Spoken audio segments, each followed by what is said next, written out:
Tess is waiting for this week. Hello, hello. This is our very first webinar, Desa Properties in Bali.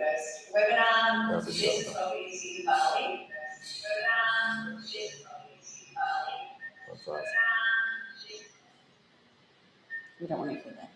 Yeah, that's one off. Okay, everybody, welcome to the first live webinar at Desa Properties. So obviously, Jordan here, the investment advisor at Desa Properties. And today, with it being our first live webinar, we want to make sure that we can kick things off as easy as possible. So again, we have lots of common questions we get all the time from a lot of our Australian clients. And we just want to make sure we can clarify absolutely everything from start to finish. But just while we're waiting on a few people to jump into the chat, jump into the stream, I wanted to get to know Tess a small bit more better about her life in Bali over the course of the last nearly close to 6 years and figure out exactly what has drawn her to Bali and gone from Australia all the way to Bali. So Tess, where are you living now? What's my address? Hi everybody, welcome. My name is Tess and I have been in Bali nearly 6 years. Originally from Australia, but used to come to Bali all the time since I was a little girl. Asia's always had a big part, a big love of my life, and I sort of got stuck here during COVID. Went back for a little while, and to me, just the work-life balance had shifted. It was very much, for me, a lifestyle choice to come back. Yeah. The rising inflation, the taxes, the council rates, the general air of negativity after COVID was very soul destroying. And I think what's happening and what we're certainly finding at the moment with me speaking to friends in Australia and certainly to people that are thinking about investing in Bali is that just doesn't seem to be going away. There doesn't seem to be a light at the end of the tunnel. There doesn't seem to be a way for them to move forward financially. And again, in that life work balance. They do say that even the worst day in Bali is better than a very good day anywhere else in the world, and I have to agree. Yeah, absolutely. You first came to Bali 6 years ago. Where did you start? Okay, so I stayed in Seminac to start with. I was over here with my daughter, and we got COVID sort of hit, and we were told not to travel too much and that sort of thing. Then that sort of got shut down. It was very eerie, very, very quiet.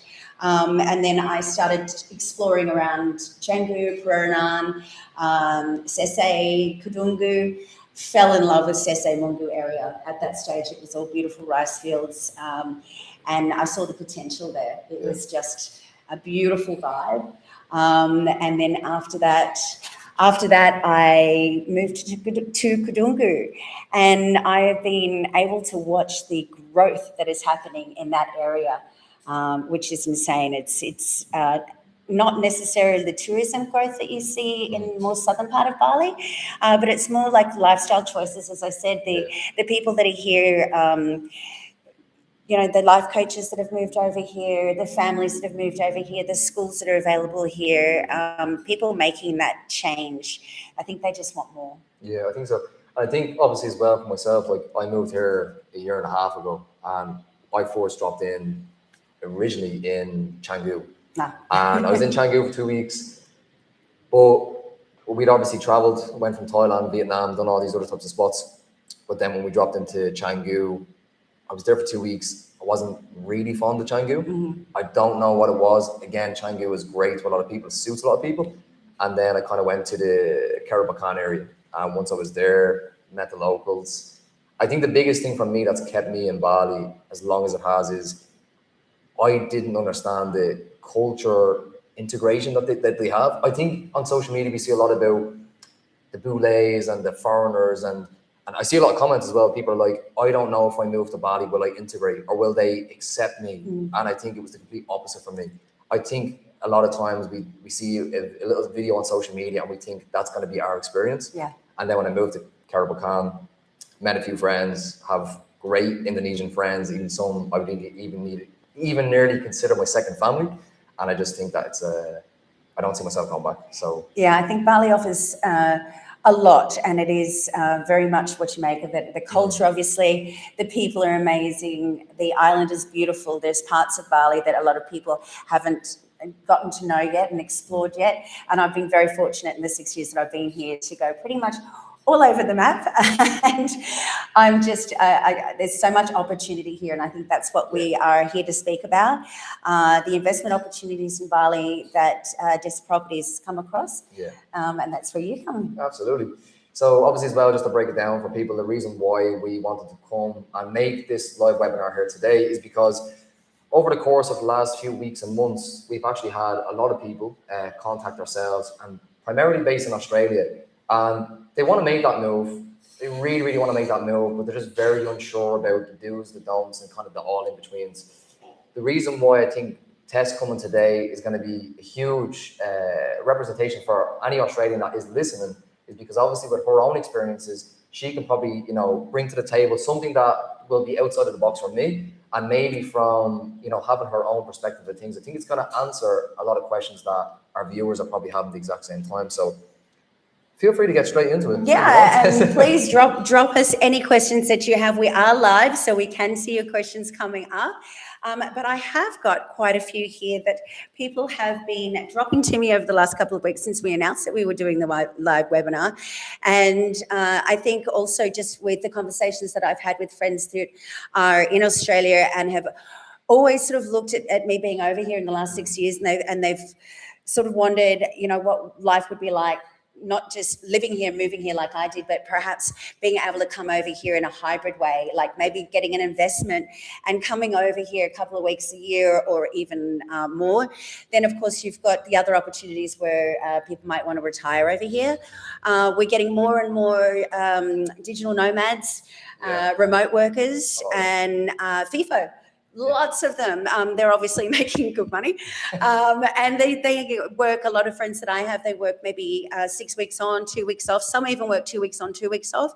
And they come to Bali and they're able to look at investing, and they can use their place purely for income purposes, or they can use it part of the year for themselves, rent out. I mean, there's just so many different opportunities that are available at the moment. Yeah, I think that's what a lot of people kind of get mixed up as well when they're trying to figure out investing in Bali, because obviously you see the social media, you see the advertisements, and it's all about, you know, 15 to 20% ROIs. But like when you get down to the numbers and you do get really realistic about it, like as I said, the more realistic way you're looking at this is exactly what you want and what the intention is of that property.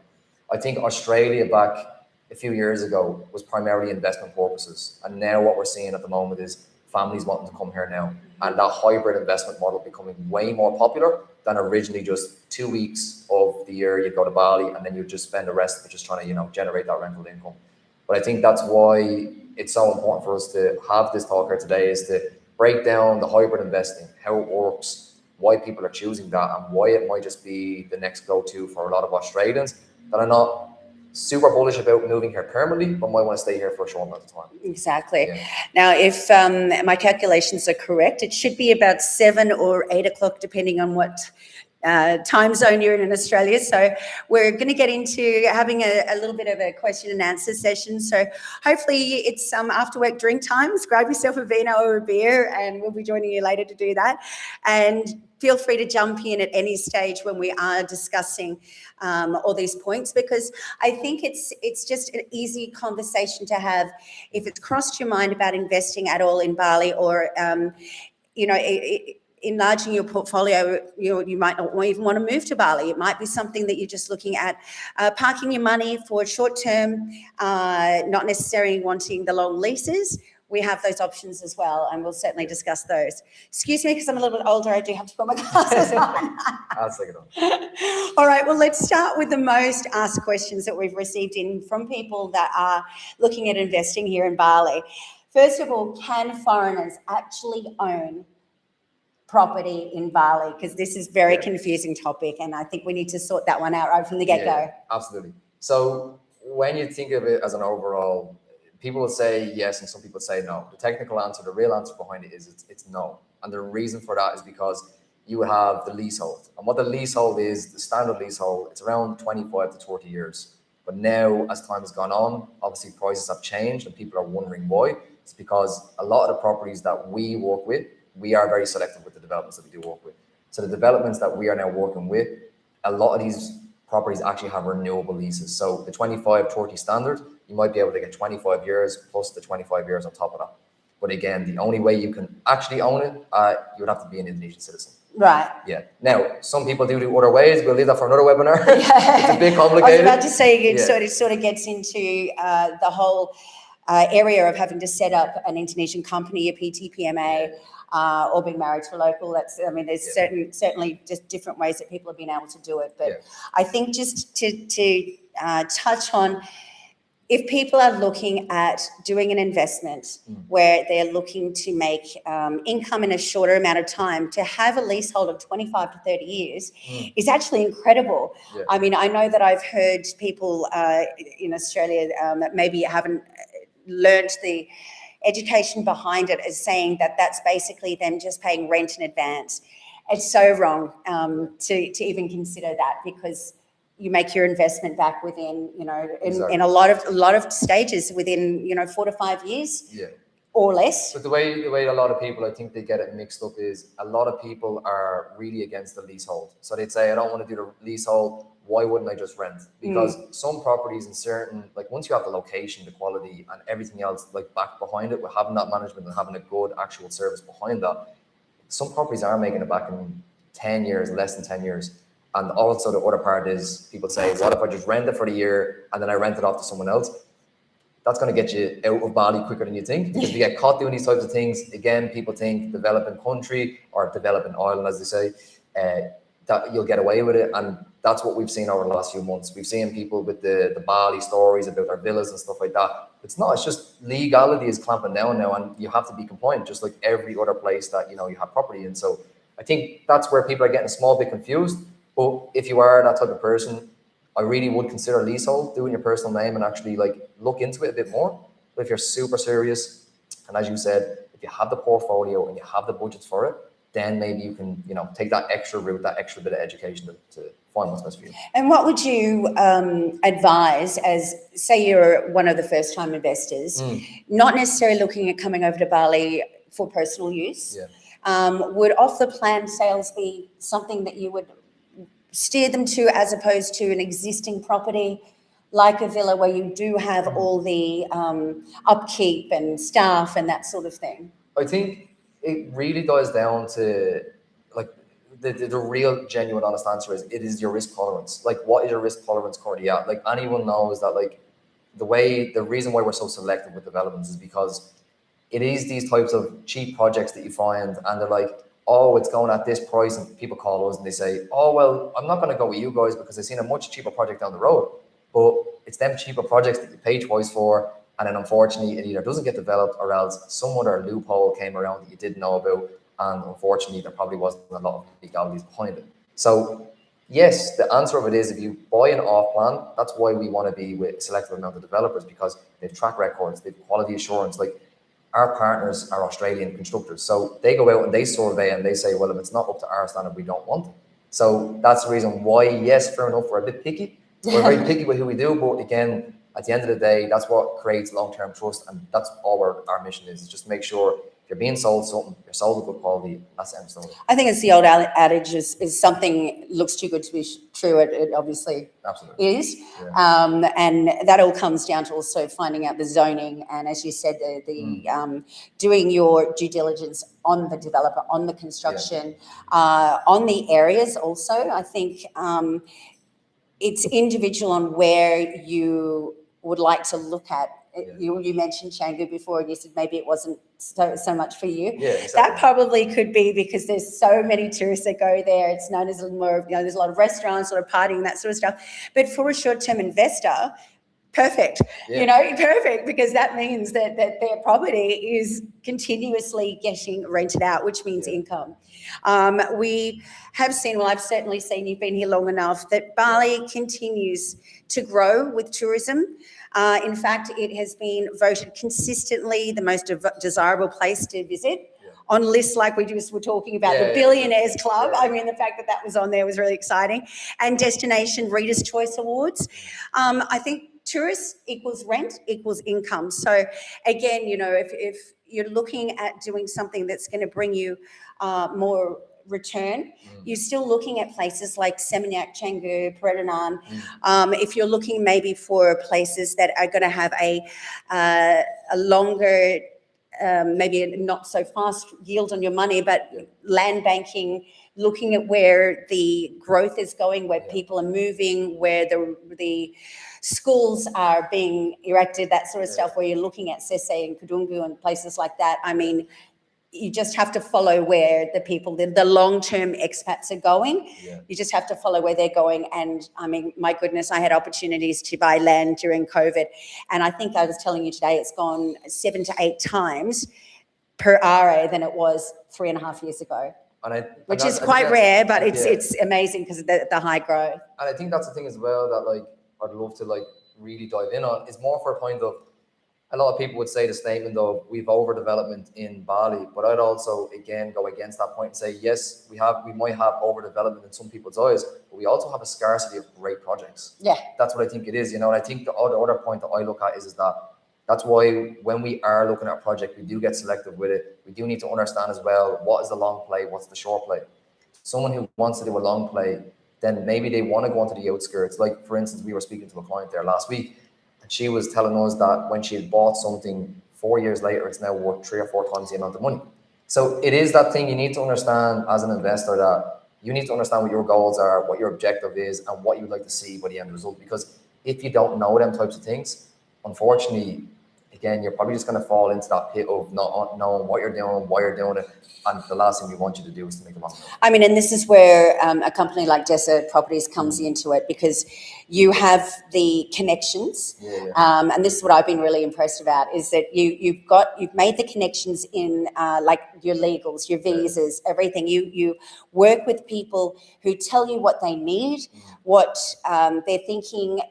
You spend the time with them to work out exactly what would fit that individual, as opposed to just throwing them into something that's going to make a quick sale and then you move on to the next person. I think the best statement that I always use is, if I wouldn't sell it to my own mother, I'm not going to sell it. And I think that's very true. He's Irish. But I think the way I look at it is that at the end of the day, you're not just selling a property. Don't get me wrong, some people are just investors. They have money to play with. They'll throw it in. They'll play Russian roulette with it, and that's fine. But there is a very big change happening right now. Like Australia right now, unfortunately, is in a lot of problems right now, which is very unfortunate to see. But it's the same like my own home country in Ireland. It's the same in Europe. And unfortunately, everyone's looking for a way out.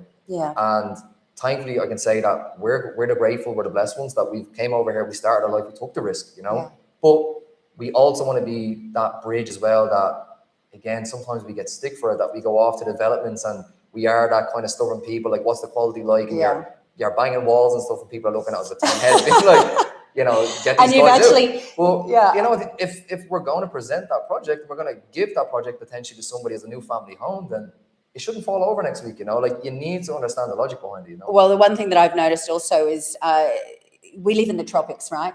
It's very unpredictable. For example, this year's rainy season was extremely long. If you haven't done your research and you haven't gone with a developer who has, you know, especially if they're building on rice fields, you know, if they haven't done all their necessary things, you're going to get flooding, you're going to get mold.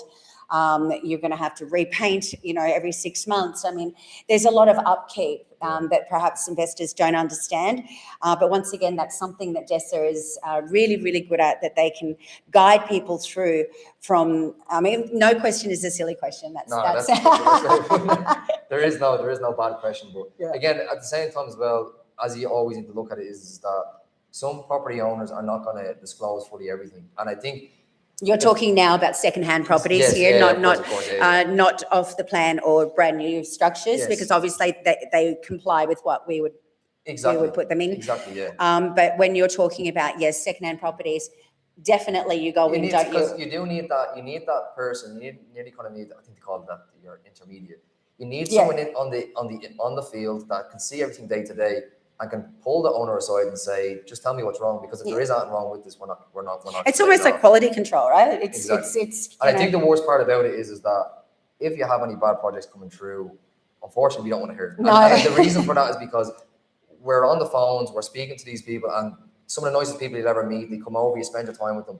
The last thing you want to do is, one, present them a project that is not worthy, or two, that you get to the project and all of a sudden there's all these problems and all these different types of issues that they weren't checked. And unfortunately, this is what people see with, you're seeing this the negative press. Exactly, yeah. You know, you jump into it too quick and then you think it's all daisies and roses, but it's not like that, you know. So you need to make sure you have someone on the ground, and I think that's what my mission statement has always been: do your due diligence. And if these people don't have it, I'm not taking it. And we have to make sure of it at all times, like, you know. Yeah, absolutely. And also just touching on not just the tourism side in Bali, which generates income, rental income. You do have expats like myself and yourself, you know, that normally you can do 1 year. Yeah. Or if you're lucky enough, you, instead of paying 1 year in advance, you pay monthly. You also have your remote workers, as we were talking about, your digital nomads. They might do like 3 months at a time. So in those times that perhaps the world is a bit unstable, like what's going on in the environment, the climate at the moment in Australia, those times where, you know, your yields are not as high, you do have the option to put longer term tenants in, and therefore you're still getting something, you know, getting something back on your return. Yeah, and I think that's also as well, you need to remember that as well, like what your play is going to be. Like some people actually say, I don't want short-term visitors. And I think when you don't know what you want, I think that's when you might get either you might just talk yourself out of it, or else you'll probably say, I don't think it's the right decision, I don't want to do that. Where in fact, some people would actually say, I'd actually much rather have a long-term tenant than to have the short-term stays. Yes, it is obviously lower money because the average daily rent is not going to be the same type of rate you're going to get. But it might suit somebody better, because they might say it's just a man and his wife, and they have a little cat or something like that. So the maintenance is not going to be simple, you know. So it could be anything, because something as small as that. But I think when you're looking at the short-term rates and at the short-term rentals, and they do all them, you know, the very short-term stays, you're probably going to have party goers. They're probably going from the pub or the clubs. They're coming back in. They could trash. Tourists, hey, don't knock the Aussie tourists. Now, at the end of the day, if they're looking for management, we have Desa management, so that's a little soft sell. But again, regardless of it, if you are still getting management done behind your property, you do need to kind of have a good understanding. Do you want people coming in for short stays, or would you much rather the long stays and potentially kind of know the person on that basis, you know? So it is good to always have it in mind for what you want. Okay, and here's something that I get asked about a lot by people who have been looking into investing in Bali. And let's face it, Australians are a little bit more cautious than, say, your investors from the Netherlands and places like that, where they see the growth, the opportunity, and everything. We're more of we've been coming to Bali for a long time. We know Bali. You know, Bali is part of Australia.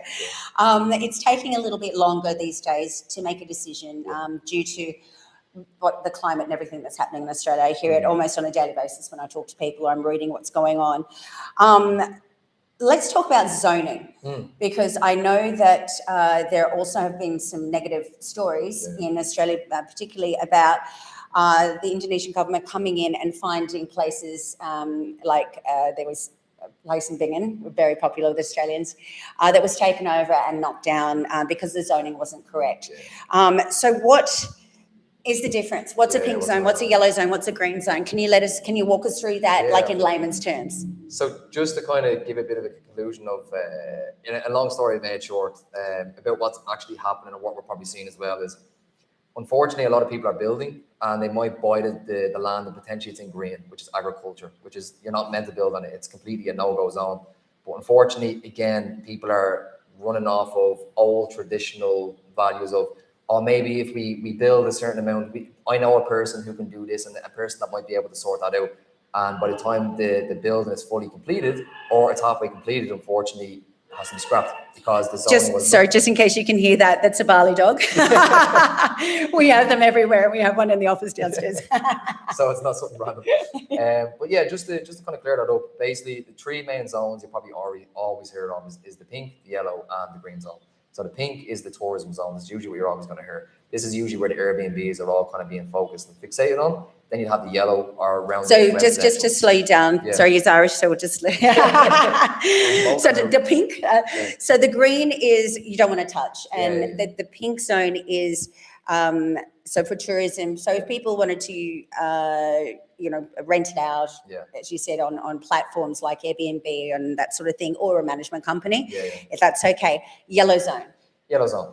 So it's a good question. And right now as well, over the last few weeks, this is what we've seen. The whole Airbnb compliance checks, what's ongoing, what's everything happening. This is where the confusion is happening because, again, yellow is considerably under the residential. So what's happening is that you have people that are buying certain properties in yellow, but they're trying to run it themselves. They're trying to get all these different KVLI codes. And unfortunately, as a foreigner trying to run these types of Airbnbs with these properties, they're coming into different companies. Let's just back up a little bit there because you threw out some codes.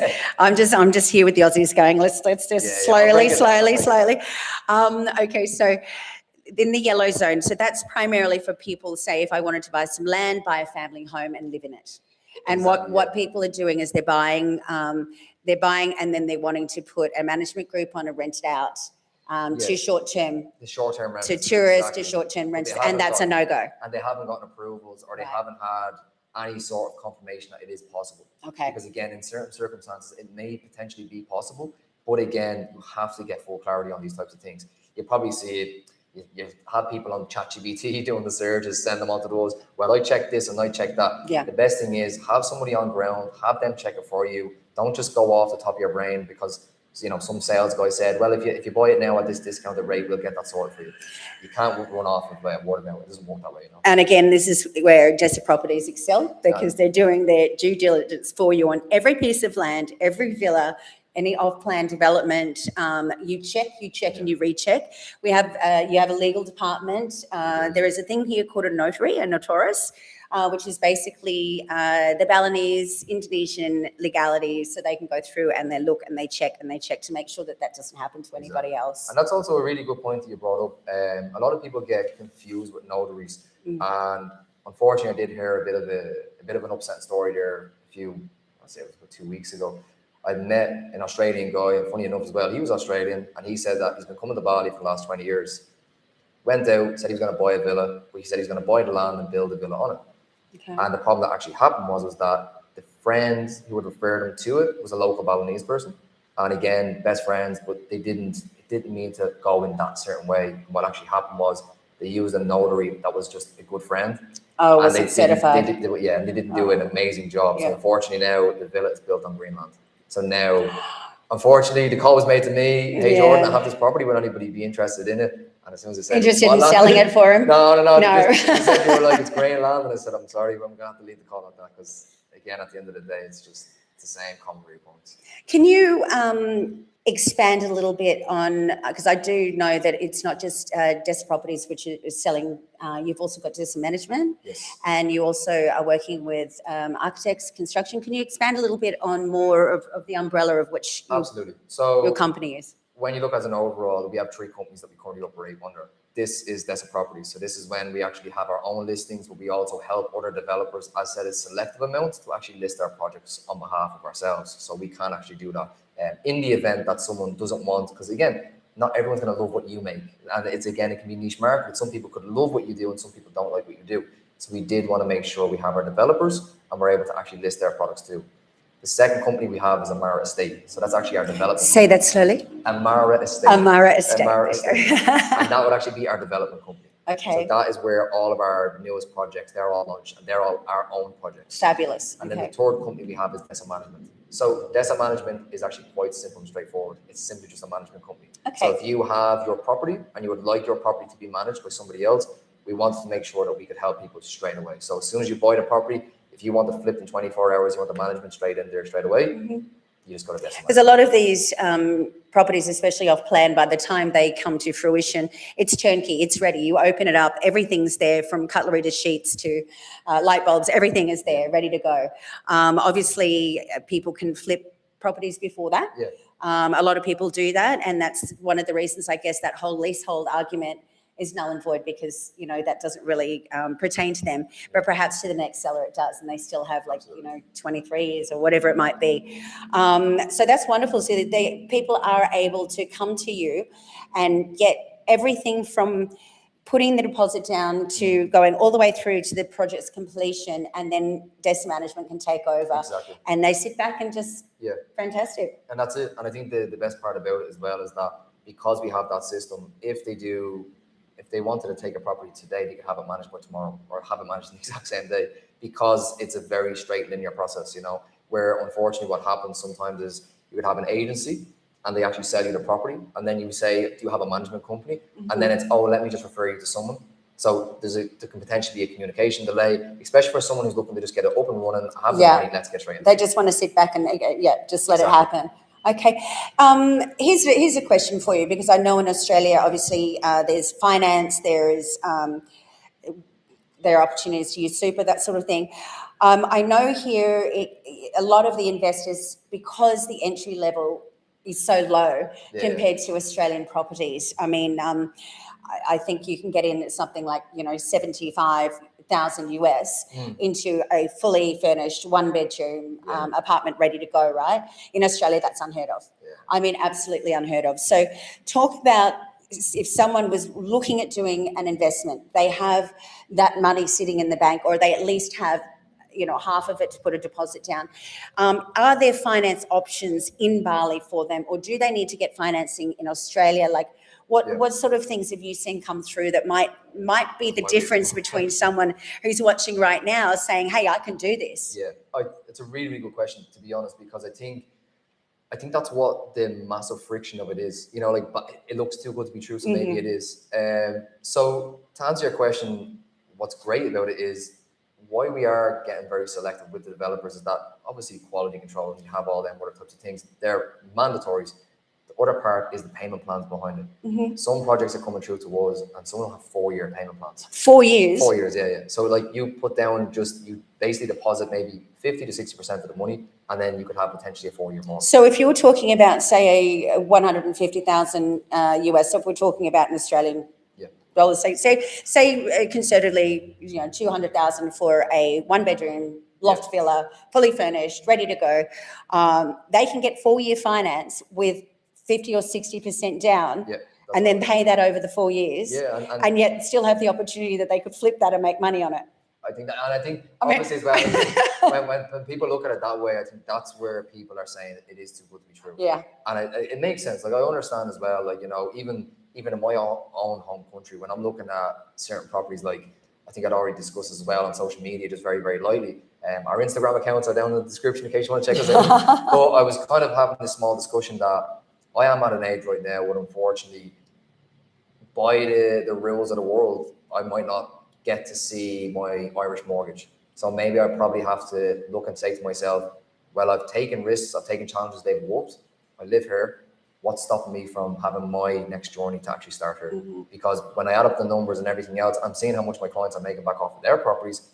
It doesn't make sense for me not to kind of think in that same kind of route. And I feel as well, there is a very small circle of people that are joining again on social media. They're either totally against us or they're totally with us. And again, as I said, last week, I remember we actually had a call, and to be honest, it was quite upsetting. So I'm not going to go too much into detail about it, but we'd had 2 different phone calls within the space of 30 minutes. One person was upset because they couldn't find a way to get the finance for a property over here. And the other person was laughing, saying how much they're liquidating everything. Yeah, and getting out. Yeah, I remember her colourful language. I love Australians. That was actually very funny. Totally understand it too. Yeah, exactly. Totally understand it. And I think that's all it is with the payment plans. Like you can get people that are looking for a 3-month plan, 6 months, 12 months.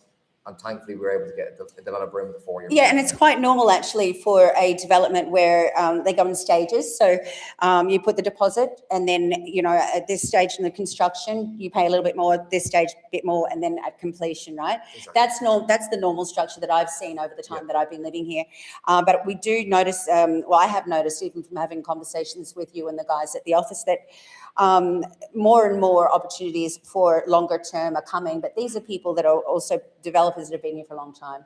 So they're very much trustworthy relationships. They know what they're doing, and they're looking after the people that are coming in to invest with them.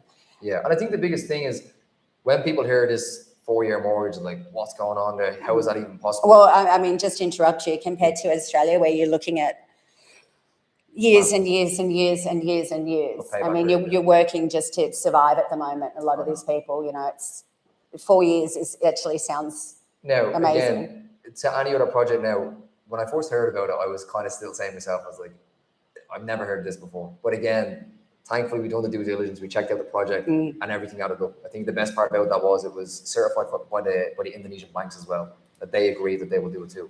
So again, the risk tolerance towards that was, it was kind of a no-brainer for a lot of people, you know. So again, I personally would look at it like a payment method. There's plenty of different routes you can go through. Don't think you're too limited. Okay, here's one question that somebody had asked me, and let's get real now. Yeah. Investors buying here, when we have things that can delay the project, such as this crazy rainy season that we've had, and now we're going into this big dry season, are there protections in place to cover investors?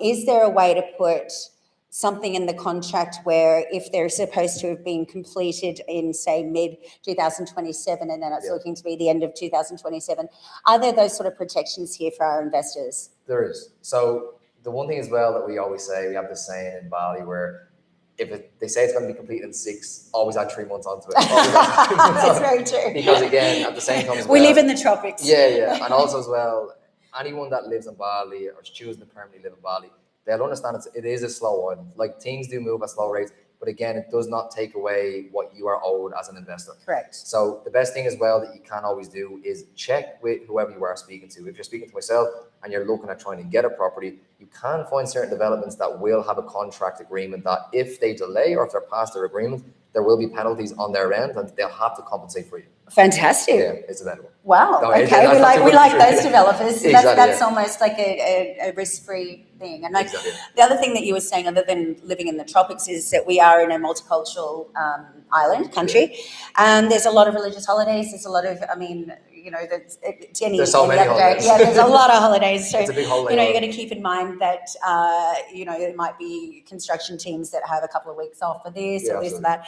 All of that is pretty much explained, I think, project to project, and again, depending on where the area is that's getting developed and who the construction team is, who the developer is, and that sort of thing. But at least to know that you can have that sort of safety net put into a contract if required. I mean, that's got to be a little bit of a for people, a bit of relief for people that are out there watching in Australia, because I know we're a little bit timid and you know, if there's something that was not right. Okay, let me think. What else have we got here? I think basically, time and time again, I've seen a lot of people that come over here as tourists. They arrive as tourists. They leave with such a love in their heart for the people, the culture, the beauty of the island, that they want to stay. And this is what we call the Bali effect. Obviously, it's not an option for everybody right away. Maybe it is so far as the conversation we had with the lady last week whose husband is a builder and they want to come over, liquidate everything, but building land, building something for their house and then doing something for their own investment. Obviously for retirees, there's different visas and options there. There's definitely a way that people can start the process, right? It is possible for people to buy an investment property, use it themselves a few times a year, as we were saying, like the hybrid option is there. There is a lot of different ways that people can look into overseas investment here in Bali. The Desa Properties is here to help. What you get is a lifestyle asset and an investment. Let me say that again. It's a lifestyle asset and an investment. I don't think there's many places that you can find that anymore, certainly not for this entry point. Absolutely. And I think the other thing as well is that we get calls and someone's like, well, unfortunately, a few weeks ago we got calls saying, you know, I might think about investing in Dubai and not investing in Bali. And we had a lot of them conversations. And obviously them conversations kind of ease off due to unfortunate troubles that are happening at the moment. But we still have the same conversations of people that say, why would I even invest in Bali in the first place? Like, if I don't own it and I only own it for a certain amount of period of time, why would I even bother? But I think a lot of people forget that the life you create with that property as well. Like, again, the way I look at it is you could invest in New York. I don't think you want to be in New York every day, you know, or else you can invest in somewhere, you know, like all these. Maybe if you're in the billionaires club. But again, there is major cities that you can put, it'll make money, but you'd rather not stay there because it's not the lifestyle that resonates with you, And I think that's why a lot of people invest into Bali, because the lifestyle resonates with where they want to go. And I also think as well is that even if you were to potentially rent out 50% of the year and then the other 50%, you need to be able to use that as your money to keep staying there, to keep yourself back in Bali and keep running on that. Some people even know would buy the properties, rent them out, and then just go to a cheaper accommodation and be like, yes, I know. Actually, you're bang on the money there. I know a lot of people that do that. They built their dream home. Yeah. And then they're like, oh, actually, so many people love my dream home. So, they might go back to Australia for a month of the year. Maybe in summer it's a bit too hot here, so they go back there. Winter, or they go overseas and they rent it out, and they're getting higher returns because it is just such an amazing property, and that's able to be done if it's in the right zoning. If you do it all correctly. But I think also as well, I did kind of want to make something very kind of important for the whole kind of situation, going back onto where people are kind of feeling stuck. And a reason for that is because obviously we're watching the news, what's ongoing. We're obviously taking consideration of what is the next thing to do? What do I do next? I did want to make sure that I left a link in the description. It is actually part of my calendar. So if anyone just needs to even just sit down and just kind of talk about what options are, again, it's not about finding that property straight away. It's just about getting a bit of education about what my options. Starting the conversation, I think. It's getting the relationship going, understanding what it is that you want to invest in and the reasons why you want to invest. Obviously, Desa Properties is here to find you the right location, get the right on-ground research happening, the right structure and the right management in place. Yeah. And I think the very first step is to contact Desa Properties to move forward, discuss what opportunities best suit you, because obviously each one of you has different needs, and we have some amazing opportunities. Absolutely. And we have some Instagram accounts. Again, and obviously as well, we will be posting more. Myself and Tess have kind of been having a bit of a fun time. Too much of Bali life we've been living on Instagram. But regardless, I think that's the whole point of what our kind of mission is. My glasses anymore. It's just more about making it easier to understand where your options are at. Not about making a decision, just we're figuring out where your options are at. Yeah, absolutely. Because I think so many people are so positive on this island, and they want to figure out how they can stay here long term and how they can kind of get into that opportunity. People always say to me, an Australian's dream is to move to Bali. And I'm saying, if I can do it and you can do it, what's stopping everybody else from being able to do it? Absolutely. So again, I would not make anybody shy doing it. And guys, we can see that there's quite a lot of questions and comments that have come through on the live. So thank you so much. We will get back to you, and we'll do that in the next day or so. But we'll leave you to enjoy your evening. Have a vino, definitely. Thank you all for tuning in. I really, really appreciate it. And obviously as well, it's been an absolute pleasure having Tess here as well here today. Thank you. But I do want to make sure as well that, again, if anybody is uncertain, that they are bullish about Bali and they want to just figure out just a small bit, again, we are on air to listen, and we're more than happy as well to give any advice, any education that we can on our behalf. Again, it's better to know more than to not know nothing and to overthink it too much. So again, guys, thank you so much. Terima kasih, as they say. And if you need anything on our end, please don't be a stranger. Australians say, see you later. See you later. Bye.